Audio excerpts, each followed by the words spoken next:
বিরুদ্ধে কমিশনে বিজেপি। মমতাকে প্রচার থেকে সরানোর দাবি। ভোটারদের ভয় দেখাচ্ছেন মমতা। অভিযোগ বিজেপির। হারের ভয়ে বেপরোয়া বলে অভিযোগ বিজেপি।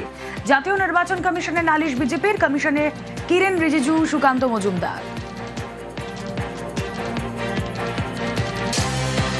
মমতা বন্দ্যোপাধ্যায় হারের ভয়ে ডেসপারেট হয়ে উনি এখন ভোটারদেরকে ভয় দেখানোর জায়গায় চলে যাচ্ছে।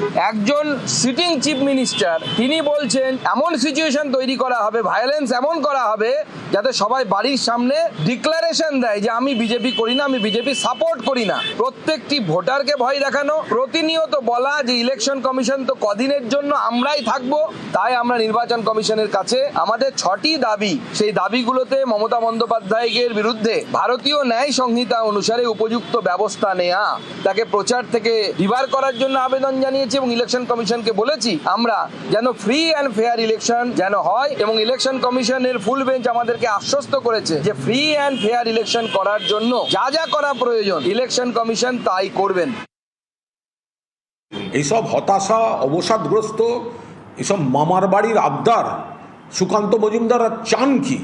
বাংলাকে টাকা পেতে দেবেন না, বকেয়া পেতে দেবেন না, বাংলাকে সব ব্যাপারে বঞ্চনা করবেন। মমতা বন্দ্যোপাধ্যায়কে ভয় পাচ্ছে, তৃণমূল কংগ্রেসকে ভয় পাচ্ছে, তৃণমূল কংগ্রেসের প্রার্থীদের, তৃণমূল কংগ্রেসের দলের প্রতীক তারা ভয় পাচ্ছে। সেই জন্যই মমতা বন্দ্যোপাধ্যায়কে বসাতে হবে, মমতা বন্দ্যোপাধ্যায়কে সরাতে হবে। নির্বাচিত মুখ্যমন্ত্রী, তাকে প্রচার থেকে সরিয়ে দিতে হবে। মমতা বন্দ্যোপাধ্যায়কে ভয় পান, সেটা মেনে নিন না। 2021 সালে বড় বড় কথা শুনেছিলাম, अब की बार 200 পার, 77-এ আটকে গেছিল, এখন 60। 26 সালের ভোটে ওটা 26-এ নামবে। ভোটার বাংলায় মোদির রোড শো।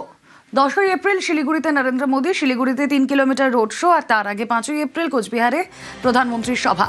উত্তরবঙ্গে বাংলার ভোট প্রচার শুরু নরেন্দ্র মোদী।